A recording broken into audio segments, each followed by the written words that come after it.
사랑하는 여러분, 브헬세바는 그러니까 헤브론에서 한 45km 정도 떨어졌고 예루살렘에서 한 85km 정도 떨어진, 그러니까 이스라엘 남부에 있는 최대의 도시, 가장 큰 도시가 바로 브헬세바입니다. 브헬은 무슨 뜻이냐면은 히브리어로 브헬은 우물이라는 뜻이고 세바는 일곱, 완전한, 맹세, 이런 뜻을 가지고 있는 겁니다. 그러니까 브엘세바는 맹세의 우물이다, 일곱 우물이다, 이런 뜻을 가지고 있는 것입니다. 아브라함은 이 브엘세바 우물을 아비멜렉으로부터 맹세하는 증거로서 받았습니다. 브엘세바는, 그러니까 여기가 바로 이삭이 성장한 배경이고, 이 브엘세바라는 곳이, 또 브엘세바라는 곳은 야곱이 태어난 곳이고, 또 야곱이 에서를 피해서 바단 아람으로 떠나갔다가 다시 돌아온 곳이 바로 브엘세바입니다. 그래서 브엘세바는 이 지역이 굉장히 큰 의미가 있는 것입니다. 이 브엘세바는 아브라함의 삶에, 그러니까 중심 무대가 된 것을 볼 수가 있습니다. 창세기 20장에 보면은 하나님께서 친히 아비멜렉에게 나타나죠. 꿈에 나타납니다. 그래서 아브라함이 어떤 사람인가 이야기를 하시고, 그리고 아주 상당히 꾸짖게 되는 것입니다. 근데 왜냐하면 아브라함이 살고자 자기 아내를 루일하고 속였어. 사건이 지금 터진 겁니다. 근데 꿈속에서 하나님을 딱 만나고 나서 아비멜렉은 아브라함은 특별한 사람이고 하나님의 선지자다 하는 것을 인정하게 됩니다. 그리고는 이제 아비멜렉과, 그리고 아비멜렉의 군대 장관 비골이라고 있는데, 이 사람이 아비멜렉과 함께 아브라함이 얼마나 하나님께 붙들린 사람이며 또 아브라함의 이 권위가 하나님으로부터 왔다는 사실에 대해서 그들이 목격하게 됩니다. 그러면서 아브라함을 굉장히 두려운 존재로 그때부터 여기게 되는 겁니다. 군대 장관, 그리고 아비멜렉 왕과 군대 장관이 모두 다 그렇게 여기게 된 것입니다. 그래서 아비멜렉이 어떻게 이제 아브라함과 약속을 하느냐면은 자기뿐만 아니고 자기 아들, 자기 손자들까지도 우리가 대적 관계에 있지 않고 친하게 잘 지낼 수 있도록 맹세하자고 아비멜렉이 이렇게 요청을 하는 것입니다. 그러니까 아브라함이 당당하게 그들과 함께 맹세를 하는 것입니다. 그렇게 잘 지내자, 자손 대대로 우리 잘 지내자, 그렇게 이제 맹세를 딱 했어요. 그렇지만 어떤 일이 우연히 생기느냐 하면은 아비멜렉의 종들이 아브라함의 우물을 빼앗는 일이 생긴 거예요. 그러니까 윗선에서는 모르고 밑에서 지금 일이 어렵게 하나가 터진 것입니다. 그래서 아브라함이 아비멜렉에게 화를 내면서 책망하는 장면, 여기서부터 이제 말씀이 이제 시작되는 것입니다. 창세기 21장 24절에서 26절 함께 읽겠습니다. 아브라함이 이르되 내가 맹세하리라 하고 아비멜렉의 종들이 아브라함의 우물을 빼앗은 일이 가나야. 아브라함이 아비멜렉을 책망하며 아비멜렉이 이르되 누가 그러하였는지 내가 알지 못하노라. 너도 내게 알리지 아니하였고 나도 듣지 못하였더니 오늘에야 들었노라. 아멘. 창세기 20장과 21장에 등장하는 사건 속에 아주 놀라운 일이 뭐냐면은 이삭이 태어나는 것과 그로 인해서 이스마엘이 추방을 당하는, 쫓겨나가는 그런 일이 터지게 된 것입니다. 그러니까 우리가 이 브엘세바의 사건을 잘 이해하기 위해서는 이 일들과 이 사건들이 연관성이 있기 때문에 잘 이해할 필요가 있습니다. 오늘 말씀해 보면은 이전에 한 아이가 태어났는데 이 아이가 부모와 주변 사람들의 사랑과 인정을 많이 받고 자란 것을 볼 수가 있습니다. 이 아이는 뚝 태어나서 보니까 아들이 없는 집에서 처음으로 태어났고 아들로서 태어났고, 그리고는 막 사람들이 그렇게 사랑해주고 축복해주고 하면서 자존감이 굉장히 올라가고, 그로 말미암아 강한 자아의식 이런 것들이 강하게 자리 잡은 한 아이였는데 바로 이게 아브라함의 첩의 아들, 하갈의 아들 이스마엘인 것입니다. 이스마엘의 뜻이 뭐냐면은 하나님께서 고통을 들으시다, 이 뜻입니다. 하나님께서 고통을 들으시다. 굉장히 깊은 뜻을 가지고 있죠. 이스마엘의 이름의 뜻이 그렇습니다. 이삭의 이름은 뭐라고 했습니까? 허참, 우회해, 우스갯소리 같은, 그냥 그대로 그 이름을 지었다고 했는데, 이삭이라는 이름보다 이스마엘이라는 이름은 상당히 깊은 뜻을 가지고 있습니다만은, 그러니까 이 이름의 뜻이 하나님께서 고통을 들으시다 이 뜻인데, 그러나 성경 전체를 보면 이스마엘이 한 번도 하나님 말씀을 들으려고 한 적이 없습니다. 이스마엘은 자기 이름의 뜻의 의미가 무엇인지에 대해서도 궁금해하지 않았습니다. 자기 이름에 대해서도 이 관심도 없었다는 것입니다. 왜냐하면 성경 전체에 이스마엘이 하나님과 대화하는 장면이 전혀 없다는 사실이에요. 이스마엘은 그러니까 이 아들이 없는, 손이 없는 집안에 어쨌든지 아들로 태어났고, 그로 말미암아 막 사랑과 관심을 받으면서 자존감은 굉장히 높았지만은, 아주 내가 낸데 하는 것이 굉장히 강했지만은, 그러나 하나님을 찾지도, 그리고 하나님을 알려고 하지 않았다는 사실입니다. 창세기 16장 11절에서 12절입니다.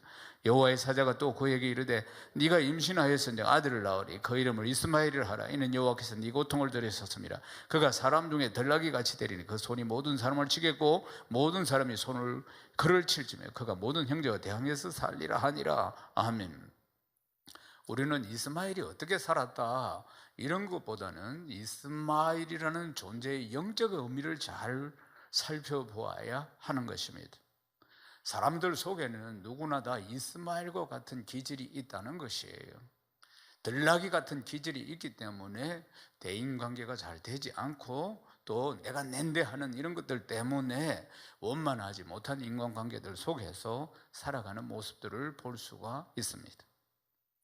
하갈은 이스마엘이 태어나기 전에 하나님으로부터 이 아이가 어떤 기질을 가진 아이인가, 들나귀와 같은 기질을 가진 아이다 이렇게 말씀을 들었어요. 그렇다면은 하갈이 이스마엘을 제대로 된 엄마 같으면 양육을 할 때 이 아이가 제대로 온전히 좋은 성품으로 잘 자라도록 하나님께 묻고, 하나님 내가 부족합니다, 내 이 아이를 어떻게 양육을 해야 되겠습니까 하면서 하나님의 절대적인 도움을 받으면서 이 아이를 양육해야 할진데, 그러나 하갈도 하나님께 전혀 묻지 않았습니다. 전혀. 그러니까 이스마엘은 마음대로 막 큰 겁니다. 그러면 하갈은 그러면은 이 아이를 잘 키워보려고 애쓰지 않았습니까? 애썼을 겁니다. 굉장히 애를 썼을 것입니다. 그러니까 아브라함의 그냥 대를 잇는 이 아이로 잘 자랄 수 있도록 나름대로 그 엄마는 애를 썼겠죠. 그렇지만은 하나님을 만나게 하지 않았다는 것입니다. 하나님의 말씀대로 양육을 하지 않았다는 사실입니다. 왜 그랬을까요? 하갈은 다른 곳에 관심을 가지고 있었다는 사실입니다. 하갈은 늘 관심이 뭐냐면은 아브라함의 가문을 차지하게 되었을 때 이 아들이 다음에 소유, 그리고 권력, 재물, 이 세상에 있는 것들, 이런 것들만 관심을 가지고 있었다는 것입니다. 하나님의 말씀이니 하나님의 언약 이런 것에 대해서는 전혀 관심이 없었다는 것이에요. 어떻게 하면 아들이 대를 딱 이어가지고 그다음 잘 먹고 잘 사는가, 이런 것들, 이 가정에 가지고 있는 걸 다 어떻게 물려받는가, 이런 것밖에 별로 관심이 없었다는 것입니다. 하나님께서 아브라함에게 주신 복이 얼마나 가치 있고 하나님의 말씀이 얼마나 위대하고 이것이 진짜 복이라는 것을, 이것이 바로 오리지널 블레싱이라는 사실을 하갈은 관심도 없었고 몰랐던 것입니다.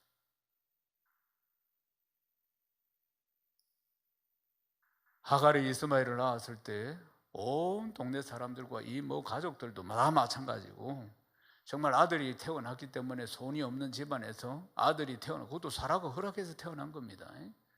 그러니까 막 기대와 관심 속에서 아주 이스마엘은 자기가 스스로 대단한 존재라고 생각하면서 성장했습니다.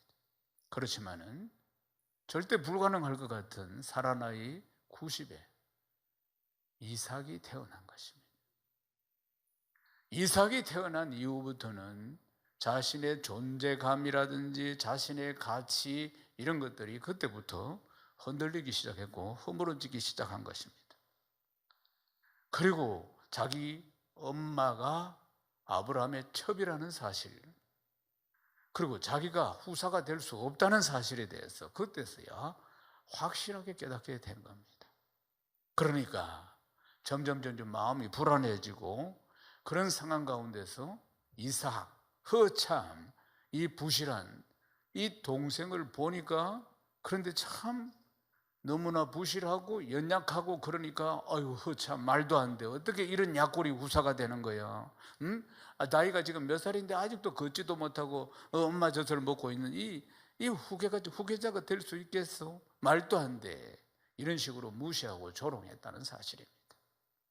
이런 식으로 무시하고 원래 성품 자체가 그런 것이 들나귀처럼.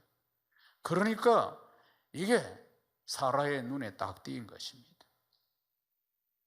원래 아브라함의 공동체는 말씀의 공동체 아니겠습니까?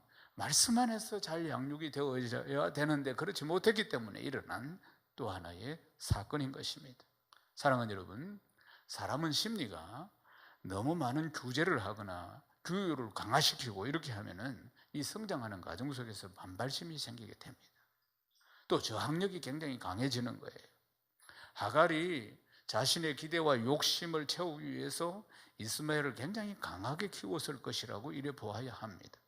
또 이스마엘의 기질 자체가 상당히 강하고 또 아주 이렇게 이 자존감 이런 것도 이상하게도 높고 주변에서 너무나 막 옹냥옹냥 했기 때문에 그런 상황 가운데서 그렇게 강하게 훈육을 하다 보니까 이 삐뚤어지면서 들나귀, 성경 말씀에 들나귀와 같이 생각하고 행동하고 이런 들나귀라는 것은 삐뚤 성격을 이야기합니다. 결국 이 이스마엘이 또 너무나 지나친 행동을 하는 것을 보고 사라가 결국은 이들을 내쫓아라고 당당하게 아브라함에게 요구한 겁니다. 아브라함이 이제 건심하지요. 굉장히 건심하게 됩니다. 사라는 강력하게 요구를 했어요. 당당하게 이 하갈과 이스마엘을 쫓아내라. 그렇게 요구한 것이에요. 그래서 이 고민하고 있을 때 하나님이 친히 개입하셔가지고 이 문제를 해결해 줍니다. 사라의 말대로 해라. 이것이 하나님이 답이었습니다. 그러니까 사라의 말대로 하는 게 뭡니까? 하갈과 이스마엘을 집어내서 쫓아내는 겁니다. 그냥 아브라함은 하나님 딱 말씀하시니까 바로 순종하고 그리고 바로 실행에 옮기는 걸 볼 수 있습니다. 그렇지만은 하갈에게는 이게 얼마나 큰 상처가 되었겠습니까? 집안에서 쫓겨나는 것입니다. 아브라함의 시에서 끝나는 것이에요. 창세기 21장 14절 말씀입니다. 우리 함께 읽겠습니다. 아브라함이 아침에 일찍이 일어나 떡과 물 한 가죽 부대를 가져다가 하갈의 어깨에 메어주고 그 아이를 데리고 가게 하니 아멘. 아브라함이 아침 일찍 떡을 한 보따리 주고 양식, 물을 한 가죽 부대 주고 그러면서 하갈의 어깨에 메어주고 그리고는 그렇게 아꼈던 아들 이스마엘을 주면서 같이 다 나가라고 한 것입니다. 하갈이 부엘세바 광야로 나갑니다. 부엘세바 광야로 아들하고 나갔다가 그리고는 방황하다가 그리고는 그 광야에 물을 계속 마시다가 보니까 가죽 부대에 물이 다 떨어진 거예요. 이제 물이 없습니다. 물이 없으면 목말라 죽는 것이겠죠. 그리고 가죽 부대에 물이 떨어지는 거 그리고 막 이 아이가 물을 찾는데 물을 먹일 수가 없고 그러니까 성경에 보면은 감목 덤불 그 덤불에다가 아이를 던져놓고 아이가 죽는 것을 목말라 해서 광야에서 죽는 것을 보다 못해 방성대곡했다. 퍼질고 앉아서 그렇게 통곡을 했다는 이야기입니다. 그런데 성경의 원문을 자세히 보면은 하갈이 이때 아들을 포기했다. 이제 목말라 죽게 된 자기 팔자를 원망하면서 아들을 포기했다. 이렇게 원어를 보면은 나옵니다. 자기 딴에는 아브라함의 아들답게 잘 한번 키워보려고 애를 썼는데 그게 마음대로 안 됐다. 이 아이의 성품이 들나귀와 같이 그러니까 잘난 척하고 교만하고 그런 아이로 화합하거나 따뜻한 마음을 가지거나 이런 아이가 되지 못했다는 것입니다. 그러니까 부모가 아무리 애쓰고 힘쓴다 할지라도 자식 농사는 마음대로 되는 게 아니라는 겁니다. 하갈은 이 이스마엘의 삐뚤어진 성격 때문에 지금 이 광야에서 헤매다가 이스마엘을 던져버렸다. 성경은 이렇게 나옵니다. 참으로 안타까운 일입니다. 사랑하는 여러분, 아브라함의 공동체는 말씀의 공동체이고 이 공동체의 특징은 말씀으로 하나가 되는 것인데도 불구하고 하나님이 아브라함에게만 말씀하신 게 아니고 사라에게도 말씀하시고 하갈에게도 말씀하셨는데 그러나 이스마엘에게는 말씀하시지 않았습니다. 왜요? 이스마엘에게는 말씀하신 적이 없는 것은 그가 하나님 말씀을 듣지 않기 때문입니다. 들나귀처럼 행동했기 때문에 하나님이 말씀하시지 않았던 것입니다. 오늘 우리가 읽은 본문에 보면은 이스마엘에 대해서 하나님이 언급하실 때 이 아이라고 7번임 이야기를 합니다. 이름을 부르지 않고 이스마엘을 부르지 않고 아이라고 7번이라 이야기하는 그 이유는 무엇이냐면 이 아이가 만 14세인데도 불구하고 아이라고 부르는 이유는 영적인 상태가 아이이기 때문에 그렇게 말씀하신 것입니다. 이삭의 탄생은 하나님께서 주시고자 하는 생명이고, 또 생명을 주시되 더 풍성히 주시는 요한복음 10장 10절에 말씀하시는 생명을 주시되 더 풍성히 주시는 하나님의 뜨거운 사랑을 경험하게 되는 것입니다. 생명을 주시되 더 풍성히 주시는 것은 하나님의 뜨거운 사랑입니다. 아멘이십니까? 그런데 생명의 역사를 방해하고 하나님의 은혜를 해방하는 자는 반드시 쫓겨남을 당한다는 사실을 보여주는 것입니다. 사랑하는 여러분, 우리가 하나님 만나기 전에는 죄와 사망의 법 아래 살았습니다. 그러나 하나님 만나고 생명을 얻게 된 이후로는 생명의 성령의 법 아래 살게 된 것입니다. 생명의 성령의 법, 이것이 하나님이 우리를 통치하는 방법입니다. 아멘이십니까? 그런데 우리 안에는 그리스도의 의가 아닌 나의 의, 나의 공로, 나의 노력으로 어려워질 수 있다고 하는 인간적인 열심을 가진 이스마엘이 우리 안에 있다는 사실입니다. 이스마엘은 이런 영적인 의미를 가지고 있는 겁니다. 우리 안에는 결코 선한 것이 없습니다. 우리는 하나님의 은혜 아래서 살아가는 하나님의 아들임을 믿으시기를 주의 이름 축원합니다. 오직 우리는 하나님의 은혜 안에 살아가는 것입니다. 사랑하는 여러분, 우리 인생의 주어는, 지금부터 말씀을 잘 들으십시오. 우리 인생에, 우리가 평생 살아가는 우리 인생의 주어는 내가 아니고 하나님이십니다. 내가 하지 마십시오. 내가 내 인생의 주어가 아닙니다. 하나님이 내 인생의 주인이시고 주어이십니다. 하나님이 나를 통해서 무슨 일을 하시고 나를 통해서 어떤 목적을 이루기를 원하시는가, 하나님의 목적과 방법을 찾고 기도하는 것이 우리가 해야 할 일인 것입니다. 이삭은 하나님의 목적 때문에 태어난 사람입니다. 그래서 하나님께서 약속하셨고, 그리고 그 은혜로 태어난 아들입니다. 하지만 이스마엘은 하나님의 계획과는 아무 상관이 없이 자기를 위해서 살았고 하나님과 관계없는 일로 살았기 때문에 쫓겨남을 당했다는 사실입니다. 사랑하는 여러분, 성령님이 이끄시지 않았더라면 어느 누구도 하나님 앞에 나올 수 없고 하나님의 의를 이룰 수 없다는 사실을 믿으시기를 주님 축원합니다. 우리 인생의 기적 중에 기적이 뭡니까? 선한 것이 하나도 없는 우리가, 의인은 없나니 하나도 없다고 했는데, 그런데 우리가 하나님의 의를 덧입어서 살게 된 것이 기적 중에 기적입니다.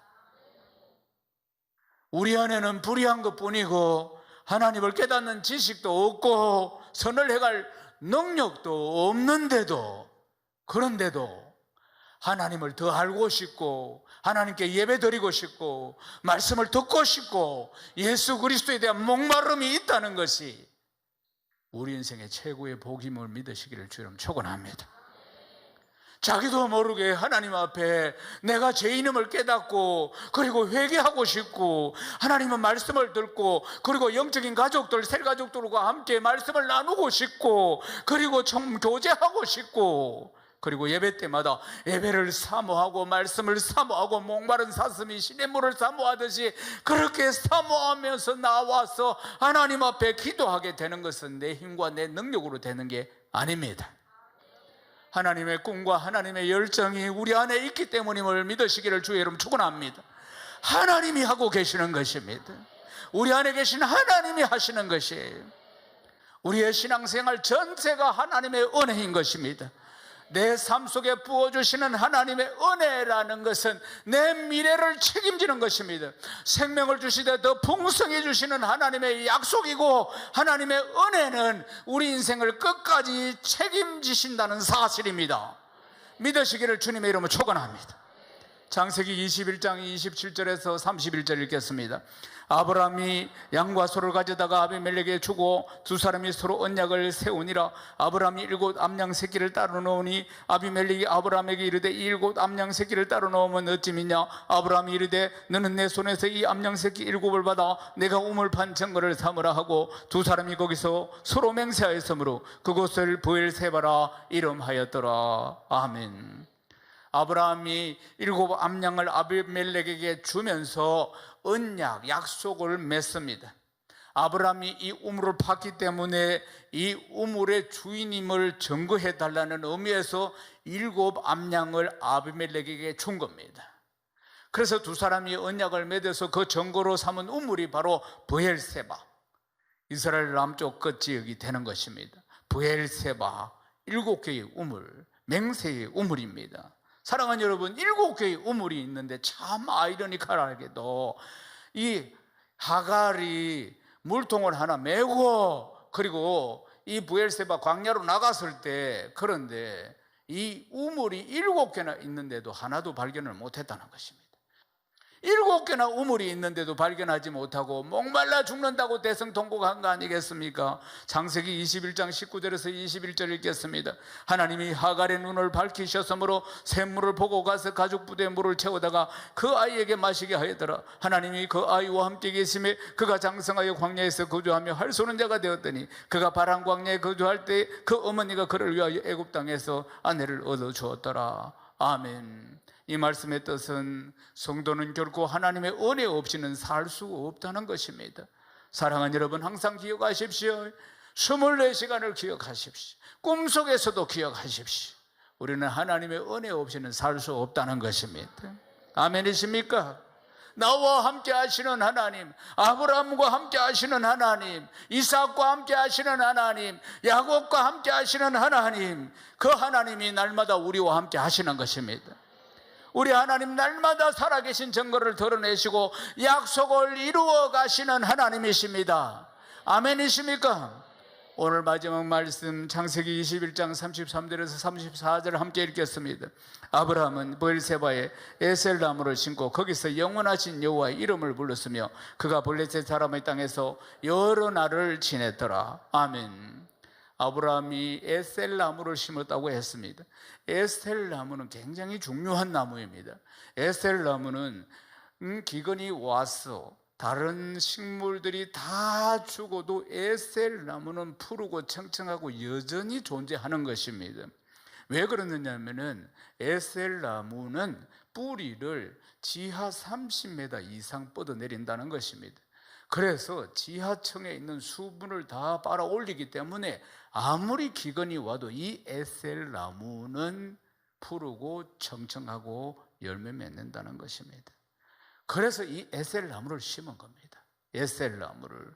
하나님의 응애를 방해하고 무시하는 이스마엘을 내쫓았습니다. 적시에 순종하고 내쫓았어요. 아브라함은 그런 상황 가운데서도 흔들리지 않고 이 에셀나무를 심고 영원하신 하나님을 예배하는 것입니다.